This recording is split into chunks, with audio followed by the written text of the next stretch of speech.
que vous voyez là, ce sont les débris d'une école primaire en Iran. Elle aurait été détruite dans un bombardement le 28 février. Mais le problème, c'est que d'un côté, les autorités iraniennes accusent les Américains ou les Israéliens. Un de leurs missiles aurait détruit l'établissement scolaire et aurait tué au moins 165 élèves. Et de l'autre, des internautes accusent plutôt un missile iranien défaillant. Brice Leborgne, notre journaliste au service Check News, a enquêté. Voilà tout ce qu'on sait sur le bombardement de cette école primaire.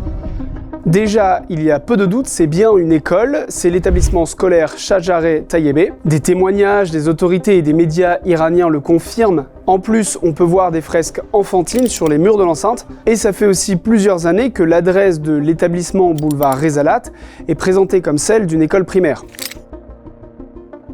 Mais ce qui est intéressant, c'est que cette école est située ici, à Minab, et elle se trouve juste à côté de bâtiments militaires appartenant aux gardiens de la Révolution. Ils abritent 4 bataillons de la brigade Azef, un corps de la marine iranienne, mais aussi une clinique inaugurée en 2025. Et sur ce terrain, il y a aussi un complexe culturel et éducatif de la brigade Azef, qui a par exemple été utilisé par les gardiens de la Révolution pour une cérémonie en hommage aux martyrs début 2025. Alors est-ce que ça signifie que le 28 février, un bombardement israélo-américain visait des bâtiments militaires et a touché l'école juste à côté? Ce qui est vrai, c'est que des vidéos tournées aux abords de l'enceinte le 28 février montrent qu'en plus de l'école, d'autres bâtiments, probablement militaires, ont été touchés. Mais à ce stade, ni Israël ni les États-Unis n'ont confirmé être à l'origine de la frappe. Le commandement central américain a déclaré « Nous sommes au courant des informations faisant état de victimes civiles à la suite des opérations militaires en cours.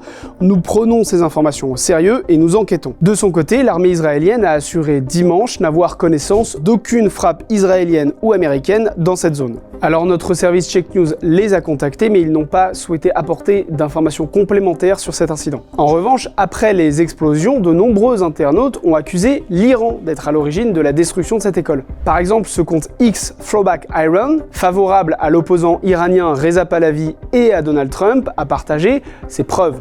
Selon lui, elle montre que ce qui a touché l'école était un tir de roquette raté du corps des gardiens de la Révolution islamique et non d'Israël ou les États-Unis. Le problème, c'est que cette photo, qui est censée montrer un missile défaillant, elle a été prise à 1330 km de l'école au nord-ouest de Téhéran.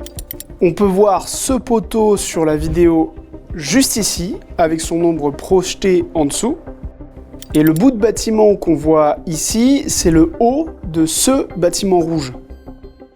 Alors si vous voulez en savoir plus sur la destruction de l'école primaire de Minab, vous pouvez retrouver l'article de Brice Leborgne sur le site de Libération.